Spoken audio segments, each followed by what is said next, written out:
Hello, and welcome to the Elgin History Museum's presentation of the 35th Annual Bluff City Cemetery Walk. My name is Al Walters, and as president of the museum, it's my privilege to introduce to you 8 characters who you will see in the coming minutes. First will be Louis Freeman, who was one of Elgin's finest, serving 40 years in the Elgin Police Department. And Anna Louise Pelton will remember her husband, Dr. Ora Pelton, and his accomplishments. Dr. Clara Todson will share her remedy for a good night's sleep and her other life achievements. The Kerber brothers owned and operated a number of businesses in downtown Elgin, and they'll share stories of their success with us. Mark Wentworth Dunham was a horse breeder, and he built the famous Dunham Castle in St. Charles. Adam Lowry was a newsman and a staunch supporter of everything good for Elgin. And finally, we'll visit with Charlene Barney Barnett, an Elgin resident who played 2 years with the Rockford Peaches in the All-American Girls Professional Baseball League. We hope you enjoy their stories.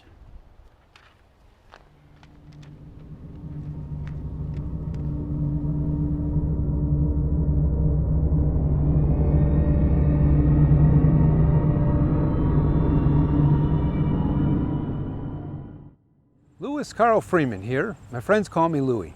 Thank you for stopping by to hear about my life and contributions to life here in our fine city of Elgin.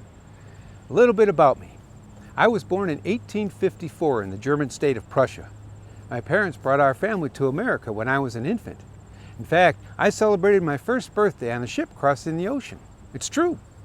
I'm guessing there wasn't much of a party for that first birthday, though of course I don't remember. Our family settled in the village of Hoosier Grove, which was near where Schaumburg is today. In 1880, I married Frederica, the love of my life, and we moved to Elgin. Soon thereafter, I joined the Elgin Police Department as one of 4 officers. I was a night duty patrolman. In fact, I walked my beat nightly for 8 years. Now, I always remember that first night at work. It was the dead of winter. The temperature was below 0, and I caught a terrible cold that settled in my ears. I couldn't hear a thing for a week. What's that? Well, now I've been resting here in Bluff City for about 83 years. But I am aware of serious issues with the business of policing in these current days. Don't you want to know how I've heard about that? Well, maybe I'll share that story another time. It makes me sad, though. I'm glad to say that when I served as an officer, we were generally respected. I took my responsibilities seriously. Why, only 2 years into my service, I was involved in the first shootout in Elgin's history when 4 bandits tried to rob the Belvedere post office. I'm telling you, it was just like you might see on your TV programs today. The bandits jumped off a night passenger train and began to shoot at me. Well, I shot back, and I was able to capture all 4 of them, every last one. I was a pretty good marksman. In fact, I won several medals at the Elgin Gun Club for trap shooting. The bad guys didn't really have a chance. Police work was different in my day than it is now. The Elgin Police Department was established in 1836, only 1 year after the city was founded. The county sheriff was primarily responsible for law enforcement, but that first constable assisted when necessary. In 1854, the city was incorporated, and our first police marshal, called the chief today, took office. Now, those early marshals mostly just enforced liquor ordinances, but one duty has remained since the beginning: to ensure law and order for the citizens of Elgin. When I first began, we flatfoots, as we sometimes were called, walked our beats carrying nothing more than a billy club to subdue offenders. A billy club, that's it. It was 1863 before the city council approved the purchase of 3 sets of handcuffs, and 13 years after that before we got balls and chains. Horse-drawn paddy wagons came along in 1891. And by 1894, we had 20 police stars, 15 whistles, and 5 Colt revolvers. Our first motor vehicle was a motorcycle in 1912. And 3 years later, we had squad cars with radios. Oh, we were modern for our time, but today, officers have sidearms, handcuffs, batons, tasers, pepper spray, radios, flashlights, body armor, and many other necessities for police work. In 1898, I was promoted to sergeant, and moved to daytime duty. That was a little easier on my body clock. I guess I did pretty well because only 2 years later, the citizens of Elgin presented me with a Silver Star, and the City Council gave me a revolver and a much appreciated months-long vacation. One thing that always bothered me, though, was our uniforms. I felt something on the uniform should reflect the rank and years of service of each individual officer. So I redesigned our uniforms to show those things, and you'll never guess what. The powers that be approved the changes. It made us look more up to date, like police departments in bigger cities. A year later, I became chief of police and held that position for 2 years. In 1916, I celebrated 36 years with the force. At the time, I had the dubious honor of being the oldest member of the police force. Things like anniversary celebrations weren't in the forefront of my mind. In fact, I remember I worked the entire day and never once thought about the fact that I had served for 36 years until I got home and my wife reminded me. However, there was a nice article about my anniversary in the newspaper. It said I had established an enviable reputation across the whole state as a courteous, efficient, and conscientious officer. That was very nice to read. 9 years later, I retired from the force with the rank of lieutenant, having served for 45 years. I was 71 years old. That's a long time in one job, but I enjoyed every day. And my philosophy was to treat all with respect, whether they were fellow officers, citizens, or offenders I was arresting. And by some of the accolades of my retirement, I believe I was successful in living out that philosophy. Well, I was retired, but only a few months later, I became special officer at the Home Bank building on Chicago Street. I worked there 5 years before retiring, again, for good this time. Frederica and I, we had a good life. We were active members in the First Evangelical Church, and as I mentioned earlier, I was involved with the Elgin Gun Club. We had a nice family, 4 beautiful children, 2 girls and 2 boys. You know, we were married for 59 glorious years, and I don't think a day went by that we didn't say, "I love you" to one another. However, I lost my dear Frederica about a month before I left this world myself. Some say my passing was brought on by a heart condition aggravated by the terrible heat we were experiencing at the time, along, of course, with my inconsolable grief at losing my dear wife. I did miss her terribly, but I'm glad to be reunited with her forever here in Bluff City. Well, now you've heard a little bit about my life and what it was like to be a police officer in the early days of Elgin. Things have changed for police officers quite a bit, haven't they? Well, I'll just leave you with this, a personal encouragement to take time to thank a police officer for his or her service.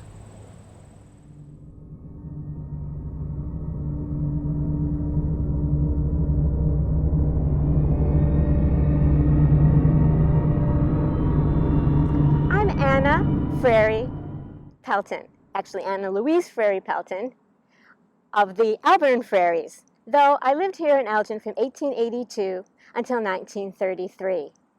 I realize you're not here to hear about me. After all, it's my husband, Dr. Ora Levant Pelton, that's in your program. Ora was an accomplished physician, surgeon, and community leader, though he was not one to brag about his accomplishments. So I will gladly tell you all about my wonderful, accomplished husband, Ora. Ora was a medical professional through and through. He loved medicine. He began his medical practice not far from here in Elgin, Illinois. Ora was very disciplined and had quite the strong willpower. He was not one to settle into any routine way of doing things. So he continued his studies at the Bellevue Hospital Medical College in New York, and then in Scotland at the University of Edinburgh, where he worked with Dr. Joseph Lister. Dr. Lister was the founder of antiseptic and preventive medicine. In fact, Dr. Joseph Lawrence in 1879 invented a product that you're familiar with named after Dr. Lister. Yes, Listerine. Dr. Lister was definitely ahead of his time in that he declared that bacteria should never enter a surgical wound. Ora was very impressed with Dr. Lister and honored to work alongside him. I loved hearing Ora's stories about his work, the patients he met, some of his surgeries. In fact, listen to this. His very first operation was actually performed in the dining room of the Village Hotel in Elgin. A railway worker had gotten injured and gotten his leg crushed. There was no hospital nearby, so Ora quickly set up an operating room in the hotel and performed an amputation. When the chief surgeon of the Chicago and Northwestern Railroad heard about this, he had nothing but high praise for Ora. Later, Ora was appointed physician for the railroad. He held that position for 58 years, and then held the same position for the Milwaukee Railroad. He was a well-respected doctor. He was always eager to stay up to date on all the cutting-edge treatments and practices. In fact, he went to both London and Paris to research new techniques. After Ora and I were married, we moved to Elgin. He was a doctor, a staff surgeon at the Sherman Hospital. He specialized in abdominal surgery. My husband was a charter member of the American College of Surgeons and served on the credentials committee there for several years. He also was a member of various and other medical and scientific groups, but he never let any of that stop him from traveling the world to research the newest discoveries in medicine. One of our sons, Ora Pelton Jr., became a doctor like his father. Along with another doctor, S.L. Gabby, he opened up a state-of-the-art clinic called the Pelton Clinic of Elgin. It was somewhat revolutionary because it had a drugstore, I believe you call that a pharmacy nowadays, on site. It had a magnetic massage and hydrotherapy treatment room, along with a small room for microscopic work. Of course, it had patient exam rooms, a nurse's office, and a library for the doctors. In the basement, there was a large x-ray room complete with a darkroom to develop the film and print the x-ray plates. There was also a larger laboratory and 2 emergency rooms. It was truly a one-stop medical practice. Sadly, our son Ora Pelton Jr. passed away suddenly in 1929. 2 years later, Ora decided to retire. At the age of 80, he had devoted more than 60 years of his life to the practice of medicine. But even in retirement, he couldn't keep his fingers out of the medical world, serving as advisor and consultant to some of his former associates. He truly loved being a doctor.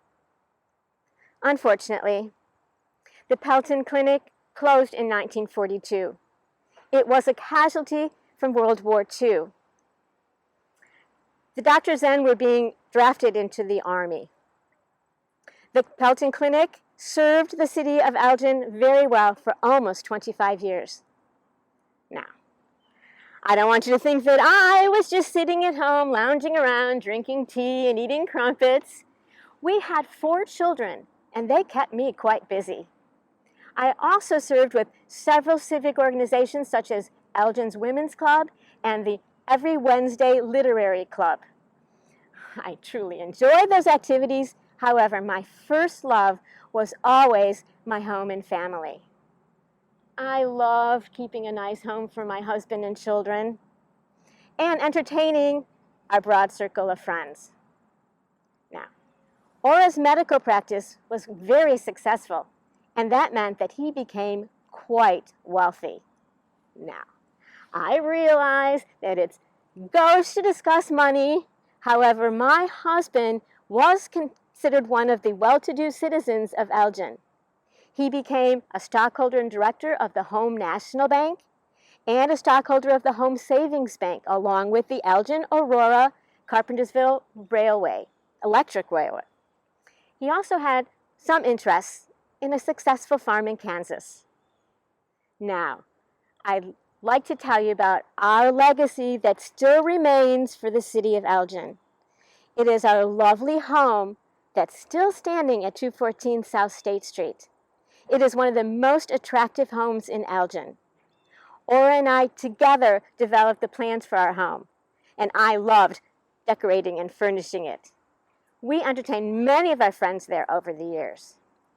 Aura commissioned Gilbert Turnbull, the architect, to build our 3-story stick East Lake style home. If you're not familiar with that style, it's very similar to the Queen Anne style. It cost $20,000 to build. What? You don't think that sounds like much? Well, trust me, in 1889, that was a lot of money. I am very proud to tell you that our home is one of only 2 homes in Elgin that hold a place in the National Register of Historic Places. The other one is the James T. Gifford stone cottage on Prairie Street. About 25 years ago, our home was also named a Chicago Finest Painted Lady winner for its beauty. Of course, Aura and I were long gone by then, but amazingly, our home had had only 2 owners in over 130 years, us and Arthur and Sue Izzo. Well, perhaps I should wrap this up. Aura left this world in 1941, 8 years after my own departure. The 2 of us had a good life together and left a lasting contribution for the world and the city of Elgin.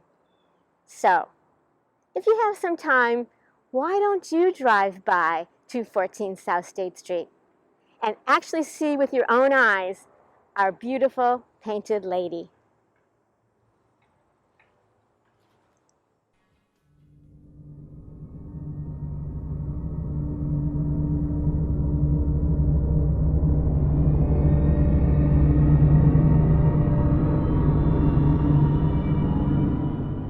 Hello everyone, I am Dr. Clara Toddson, and I have a question for you. Have you ever in your life felt compelled to promote a cause that you felt deserved, even required sharing with others? I certainly have, actually more than once, and I would appreciate telling you about 2 of those causes today. First though, a little bit of my background. I was born in Chicago on December 18, 1868, but I spent most of my life here in Elgin. I attended Elgin High School and Elgin Academy. My first career was in education. I taught in the Elgin Public Schools from 1885 to 1888. Then I made a career change. I attended the American College of Osteopathic Medicine and Surgery in Chicago, graduating with honors in 1901. I began my new career practicing osteopathic medicine back here in my hometown of Elgin. One cause that I strongly believe in is the breathing of fresh air while sleeping for the promotion of good health. I actually started an outdoor sleeping colony here in town. The members of that group slept out in tents, on their porches, or at the very least with their bedroom windows wide open all year long. I myself have been sleeping outdoors for 7 years now. Needless to say, I was forced to bear the ridicule of those who thought that my sleeping habits were a fad. However, after 7 years, I feel quite healthy. Thank you very much. In fact, since we're all outdoors here together now, I would like to try a little experiment. I would like to ask everyone to take a deep breath in through their nose and then let it out through their mouths. Ready?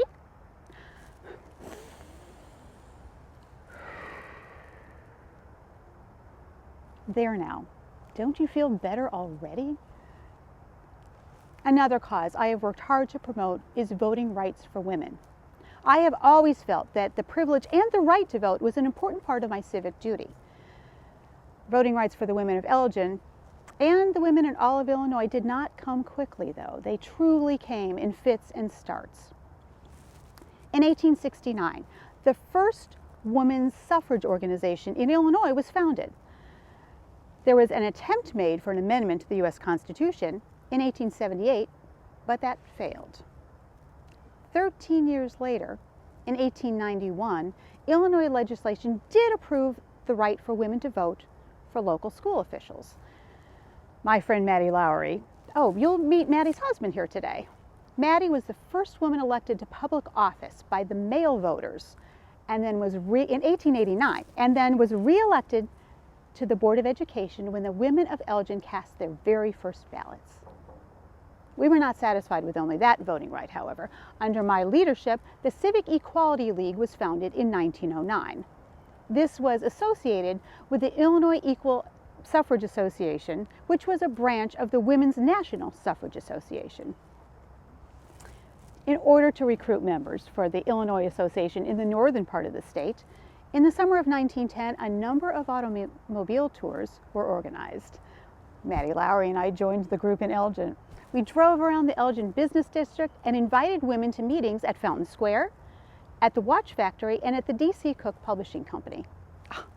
It was a grand time, invigorating and hopeful. We spoke about issues such as clean water, fire safety regulations, garbage removal, equal wages for women, of course, and safer working conditions in factories, to name just a few. Then in November of that year, Elgin hosted the annual convention for the Illinois Equality Suffrage Association here in town, and I was privileged to welcome over 3,000 women delegates to that very important event. 3 years later, in 1913, a key victory was achieved with the approval for women's rights to vote for presidential electors as well as for city, village, and township officials. We could not, however, vote for governor or anyone running for a state office. It did, though, give us the right to vote in local referendums, which was a key victory for those women who were also involved in the temperance movement. In 1914, Elgin Township voters were asked, "Shall this township become anti-saloon territory?" We women had a significant influence on the passing of that referendum with our resounding yes. After the vote, 34 Elgin saloons were closed. The passing of the 19th Amendment and its birth dates are no doubt well known to you. Congress passed the amendment on June 4th, 1919, and 6 days later, on June 10th, Illinois became the very first state to ratify it. Finally, a little over a year later, on August 18th, 1920, Tennessee became the 36th state to vote yes, finally ratifying this glorious amendment. Unfortunately, one of our sister suffragettes from here in Elgin was unable to celebrate our victory, was it? Lois Hillis was a noted music teacher and a strong advocate for women's rights, and she died just a few months before Illinois ratified the amendment. It was a bittersweet moment for us not having Lois with us. She'd been an early advocate, introducing Susan B. Anthony to a small audience at the Universalist Church in 1876. Rest assured, Lois, your efforts for women's rights were not in vain. Many women fighting for the right to vote were also involved in the temperance movement. Please allow me to share a little bit of that history with you as well. I mentioned that I spoke at the 1910 annual convention for the Illinois Equal Suffrage Association. It seems that a comment I made at that gathering was remembered still years later. I stated that the men who opposed our movement were mostly the liquormen, gamblers, and corrupt politicians. I knew that they were fearful of the power of women's votes to close saloons. And they certainly should have been fearful. Many women, particularly wives, were concerned about the evil influence of alcohol. It was a common occurrence for some husbands, not all, to pay a visit to the local saloon on payday before coming home. Many family members were both physically and mentally abused by their menfolk who came home after consuming large amounts of alcohol. I myself never married, but I saw the results of the evil influence of alcohol on many families. Before we leave here today, I would like to share with you just a bit of the campaign song that was heard, no doubt, by many Elginites prior to the 1914 liquor referendum vote. Now, I'm not much of a singer, but I hope you'll indulge me anyway. And if you happen to know the song, please feel free to join in. Elgin is a noted city, Illinois, Illinois, but it's wet, and that's a pity, Illinois, Illinois. But we'll write this by and by, underneath the April sky. Elgin women will vote dry, Illinois, Illinois. Elgin women will vote dry, Illinois. Well, even if the quality of the singing wasn't quite professional, I hope you appreciated the enthusiasm. And did you recognize the tune as our state song? Thank you for spending some time with me. There is still much to be accomplished before we truly are all equal, not just women, but those of every race, color, and creed. Let us continue to work toward that noble cause that we espouse in our Pledge of Allegiance: liberty and justice for all.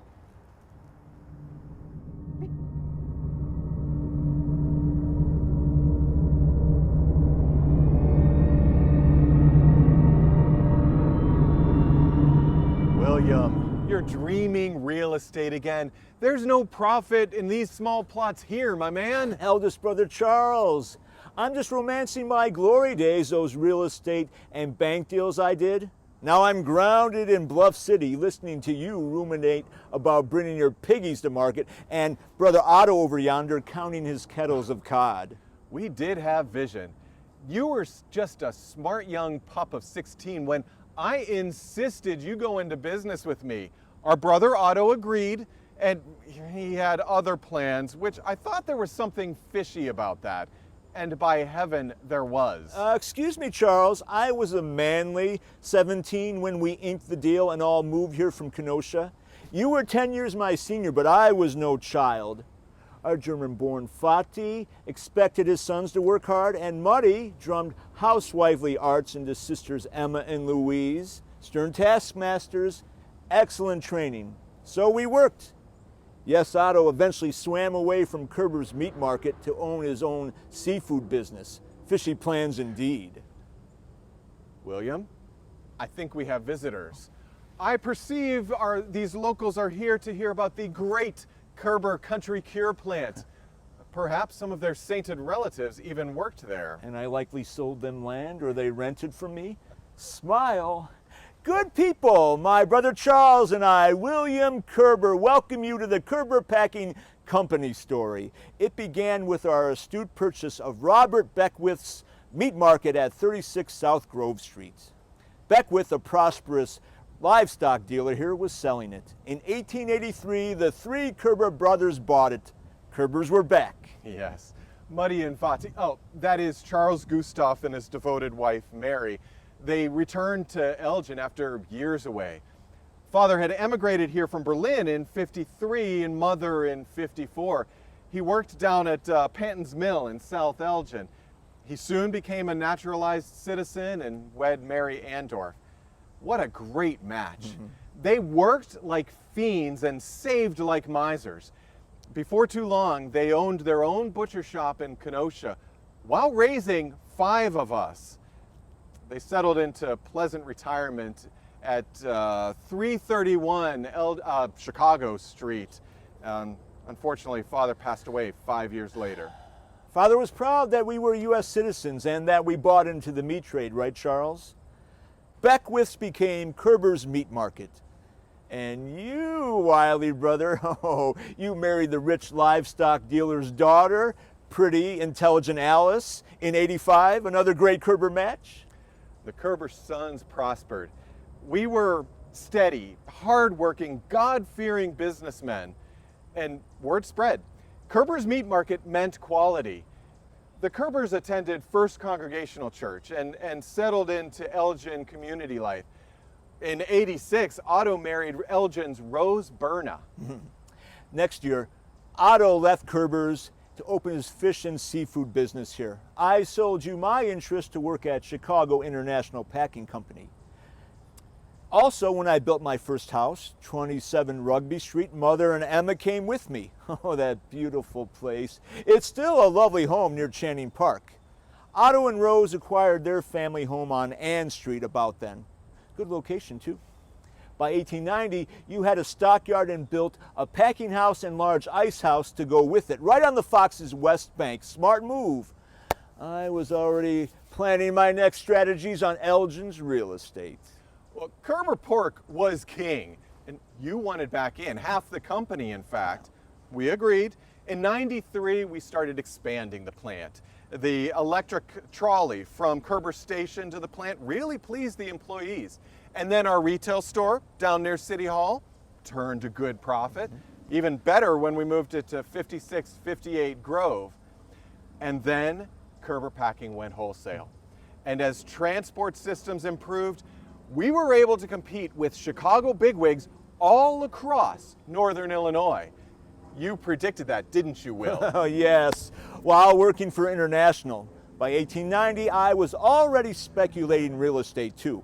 I built a 15 Rugby Street house to rent. By '06, I'd also built 11 Rugby Street for my rental portfolio. With Kerber's Country Cure ham, bacon, sausage, and Country Clear pure lard, we were one of the largest processing firms in the Midwest. And my family was growing too.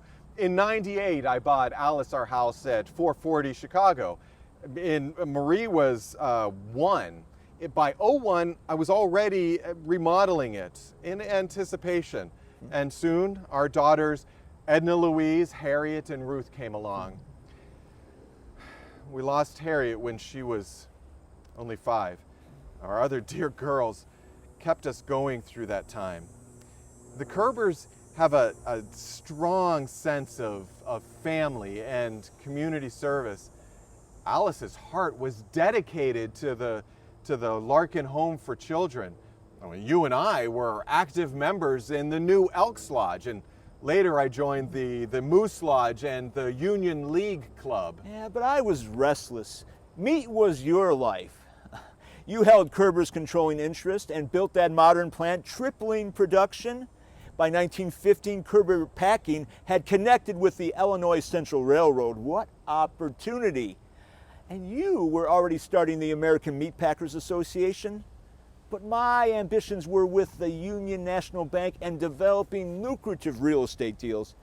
Elgin City Affairs drew me too. So I sold out in 1918 to John Russell, and he to your former assistant Ernest Redeker in 21. It was all for the best. We both prospered. By 1925, Kerber Packing was slaughtering more than 1,000 hogs and quite a few cattle every week and daily, producing 5 tons of sausage and 4 tons of lard. The December 1925 fire at the plant, we rallied from that when the firemen had to break through the river ice to get enough water to put out the fire. You thrived. A bank magnate, a real estate tycoon, a board member. You were on the zoning board for years. Not too bad for 2 sons of a German emigre. Alice was a prominent women's leader and Kerber's corporate treasurer. Edna Louise led the Family Welfare Association without pay, and Ruth was a gray lady and in Red Cross. Then Alice became Kerber Packing's president in 1930 when you died. Yes. Otto missed my wake. He was incommunicado in vacation in Central America. What a shame. Well, and you, confirmed Bachelor William, you stunned Elgin society when in 1931 you married Mrs. Emma Stiles Nelson. I, of course, missed your reception by a year, but Otto was able to make that event. Our sister Emma, she never walked down the aisle or said I do, and perhaps that's why she lived to be 101. I departed in 1945, 4 years after Otto. By 1950, the Kerber family had sold most of their interests. Kerber Packing eventually closed in 1970, avoiding bankruptcy, the end of an era. And so, good people, is the end of our tale. Pardon us, it's bratwurst and sauerkraut for dinner. Coming, Will?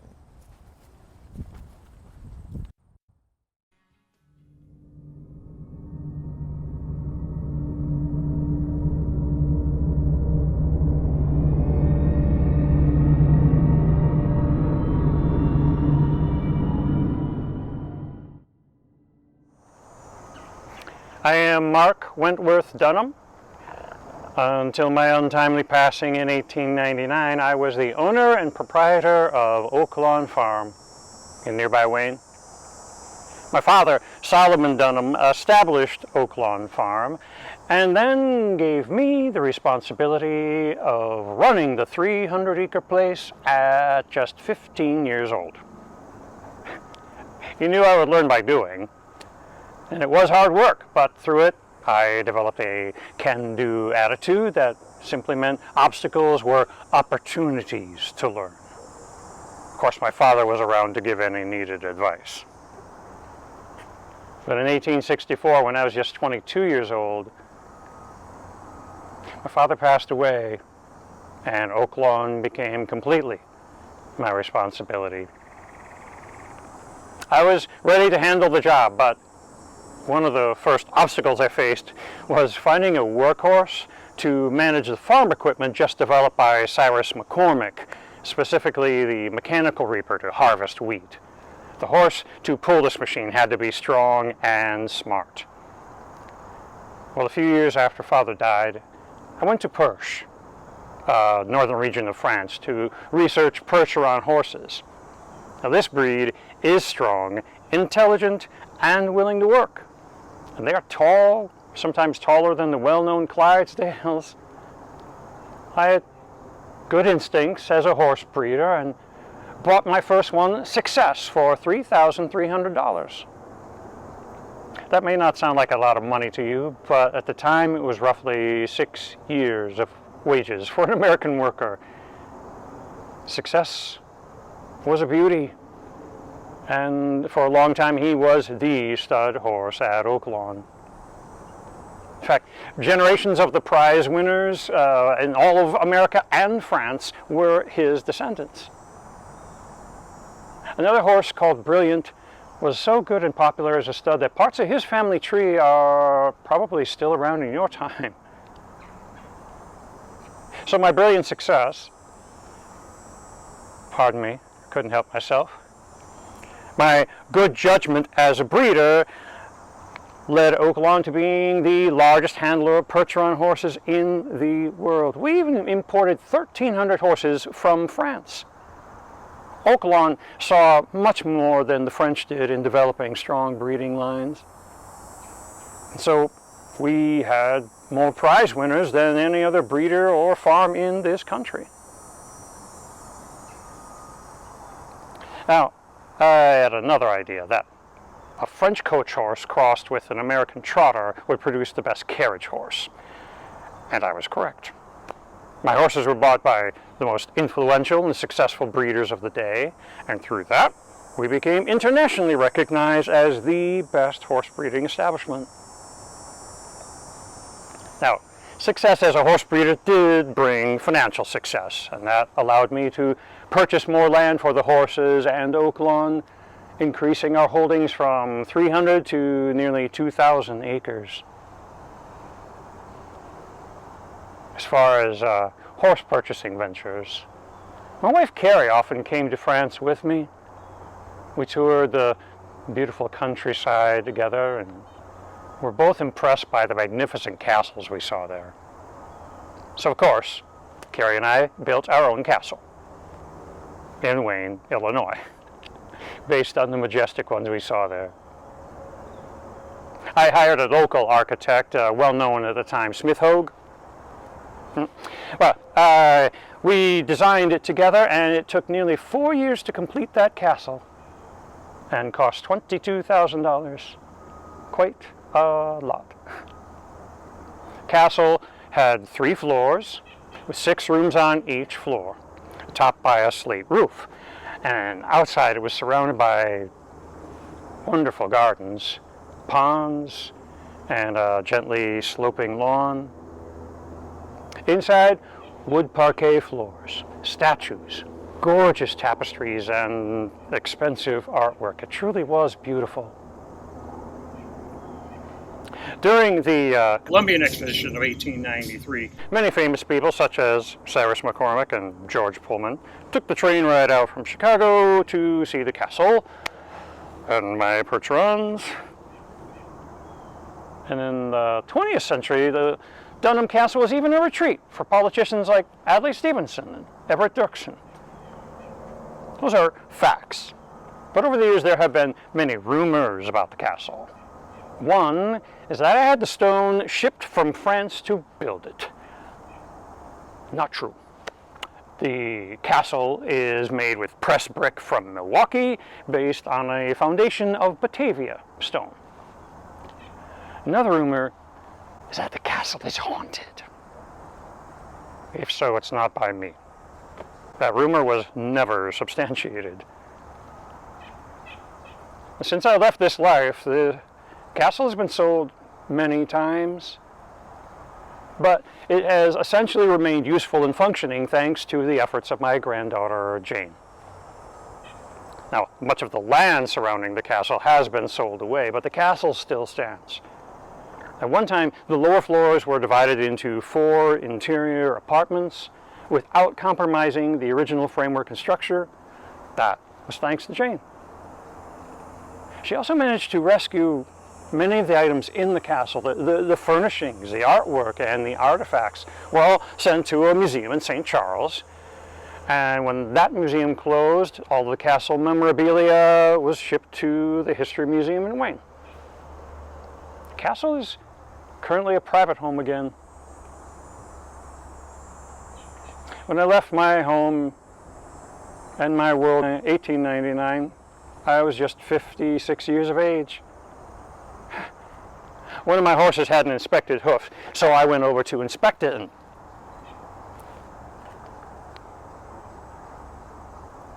through that I contracted blood poisoning. I took quite ill and was taken to a hospital in Chicago. May I suggest doing something as soon as possible? Call it words of wisdom from one who has already passed.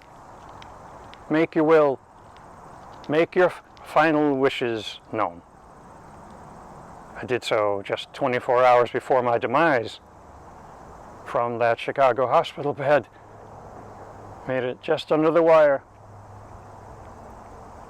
And according to my wishes, my son Worth took over the leadership of Oak Lawn Farm, left his studies at Harvard University, and did a fine job here.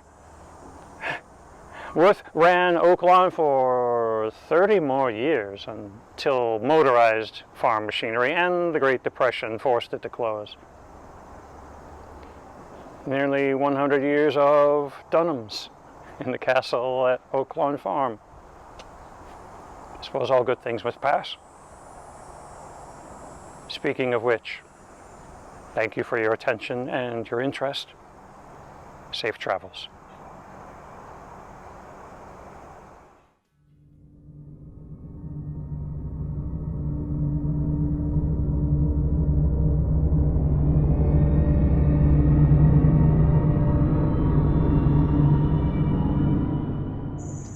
I was an ordained minister, an educator, and an orator. And for 36 years, I was a news journalist right here in Elgin.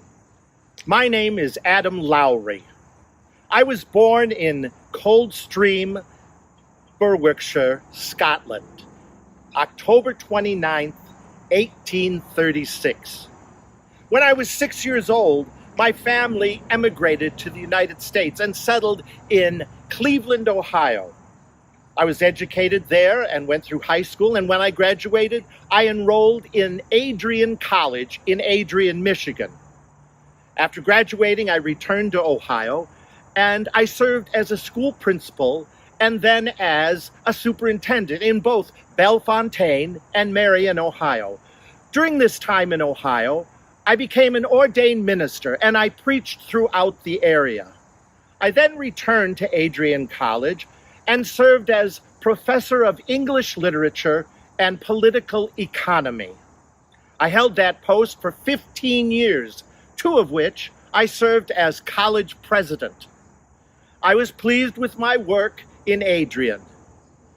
But the highlight of my residency, and nothing can compare to it, was when I met my wife, Samantha Maddie Pease. She became head of the women's department at Adrian, and she was a French teacher. We were married September 11th, 1859. After my tenure at Adrian, I bought and became editor of their local newspaper, the Times and Expositor. That paper was regarded as the most influential in southern Michigan. In 1882, we came to Elgin after I had bought the daily and weekly Advocate newspapers. The following year, I purchased the Daily News and consolidated all 3 papers into the Elgin Daily News. I entered a partnership with Willis Black. The partnership was named Lowry and Black, and its purpose was to oversee the newspaper. Mr. Black had an experience in business and in banking, so he oversaw the business end of the paper. My experience was journalism and education, so I focused on the editorial part of the paper. Our partnership lasted 30 years, during which time we published one of the foremost newspapers in the state of Illinois. The Elgin Daily News had a decidedly Republican leaning. Well, I was the editor. I was a conservative, and you can blame my political leanings on my Scottish heritage. But as an editor, I strongly resisted the use of yellow journalism, which is sensationalism and misleading stories.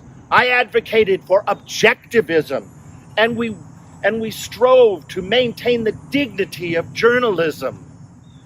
The people of Elgin must have thought I was a good news journalist, since in 1913 they voted to change the name of the Oak Street School in my honor. It's now Lowry Elementary School. My experiences as a journalist and as in education and my preaching helped me to develop a national reputation as an orator. That led me to work in every presidential election from the beginnings of the Republican Party in 1854. While I was happy to work for the party, I never aspired to public office. However, I did accept the appointment as consul to Freiburg, Germany, when President Benjamin Harrison asked me to serve. Let me tell you a little more about my family, and especially my very accomplished wife, Maddie. Maddie served as president of the Elgin Ladies Club, and also was helpful in the founding of Sherman Hospital. She assisted in the formation of Associated Charities, which later became known as the United Way. We had 5 children, 4 boys and 1 girl. Our little daughter, May, and our son, Grant, died in their youth.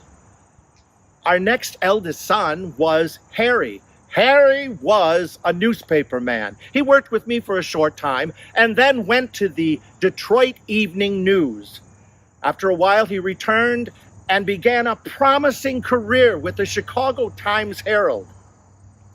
When reporting from Springfield in 1898, Harry was very critical of Governor John Tanner. Soon thereafter, he was brutally accosted and senselessly beaten by hired thugs. Harry did not survive. He succumbed to the effects of the fatal attack about a year later. I am generally a very even-tempered man, but his senseless death made me angry. At the Republican Congressional Convention in May of 1900, I publicly accused John Tanner of my son's death. I said, "Governor Tanner has brought disgrace to our state. My boy died in my arms." And as he lay dying, he said to me that Tanner's thugs were responsible for his death. This is the worst of politics. Our son Will was in the newspaper business for 12 years, and then he entered government service. Within a year, he was named vice consul to the Brazilian government. He served in several different diplomatic posts and became consul general in several international capitals.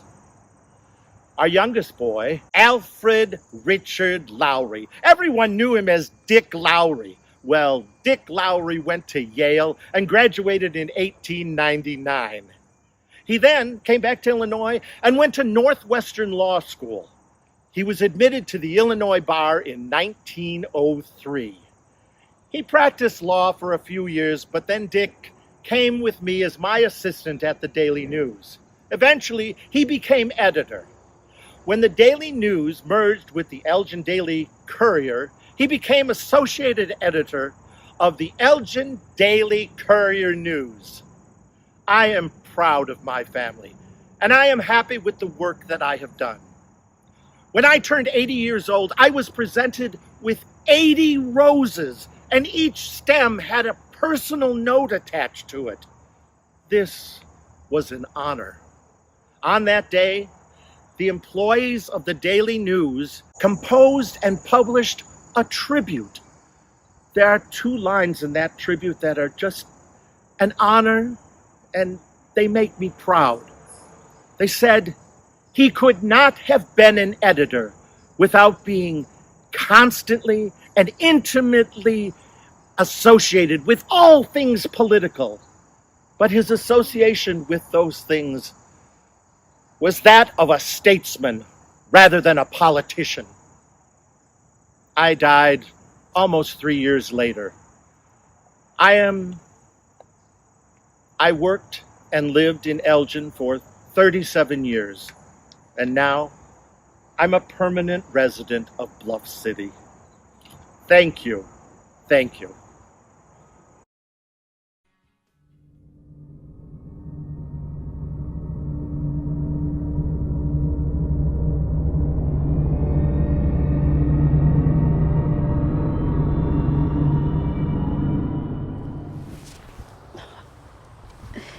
We wore skirts. Can you imagine?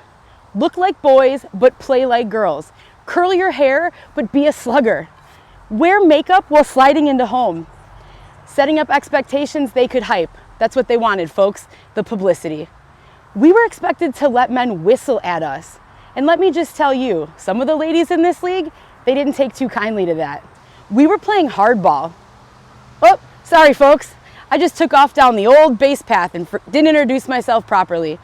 Just for fun, I think I'll introduce myself the way I would coming onto the field in 1950. Here she comes, second base, number 6, Charlene Barney Barnett from Elgin, Illinois, a big contributor this year. I was a little shy at first and embarrassed. Felt like they were bragging us up. But my dad, who worked so hard for us, used to tell my big sister Elaine and I, "No need to brag, girls. People will tell by your work if you're worth your salt." So, way back when I graduated high school in 1946, I played softball for a year. But by the following year, I was signed to the All-American Girls Professional Baseball League. Baseball was my love and my ticket to adventure. And it paid really well, too. Probably as much as or more than most men were making at the time. More than my dad made down at the old Elgin watch factory. Philip Wrigley, you know, the owner of the Chicago Cubs back then, he saw to that. This league was his brainchild to help keep interest in baseball up during World War II, and he was committed to its success. He sure knew what he was doing, and I was so excited to be part of it. I played my rookie year in 1947 with the Grand Rapid Chicks, and we took home the title that year. Wow, that sure was something. And we had fans. That was better than anything I could have ever imagined. Can you believe it? Fans. Kids were my favorite.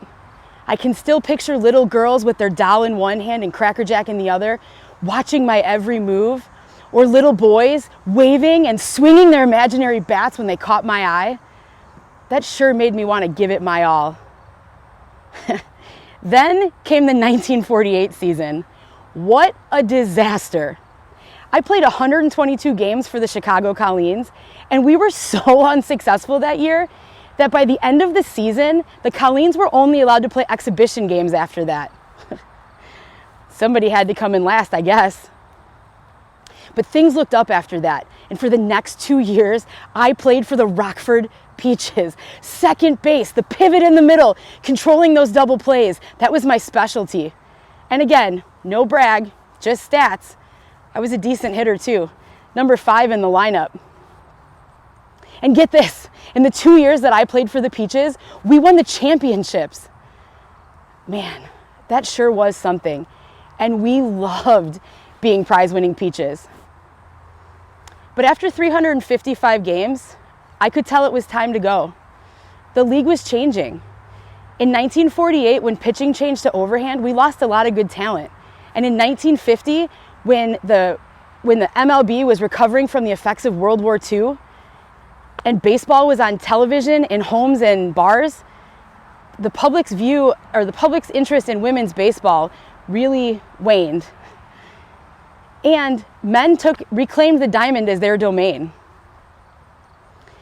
Anyway, it was great to retire on a high note, and I still missed playing, but I had a lot of life left to live. Right out of high school, I had passed on a career in modeling to play ball, which is ironic because when we played in the league, they sent us to charm school in Chicago to help us be more feminine on and off the field. No wearing slacks and no smoking in public. That was the image they were trying to craft of the all-American girl. And while I understood the look, I still had a passion for adventure, and I liked a regular paycheck, so I later took a job as an airline stewardess with Trans World Airlines. That was considered to be a glamorous job in those days, with strict guidelines for, how do you say, desirable feminine attributes? Couldn't get away with those hiring practices today from what I understand. But working for the airlines was great. And I wasn't a stranger to travel. I had participated in the off-season tours to South America and Cuba. Talk about a culture shock for a lot of us small-town girls. But it was great experience and good preparation for life. But sadly, time marched on for me as it does for you.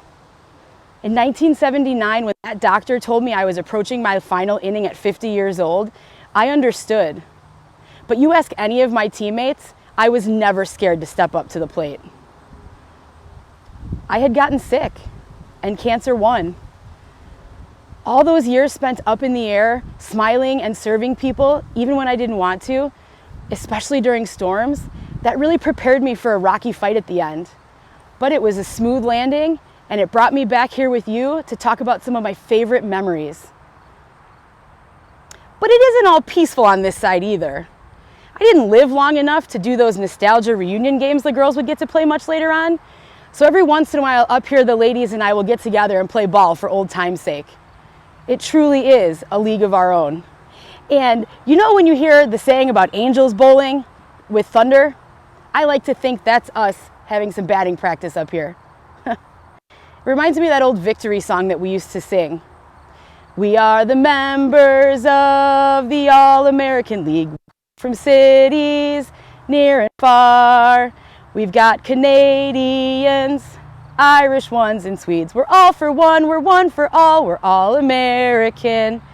Each girl stands her head so proudly high, her motto do or die. She isn't one to need or use an alibi. What a great song.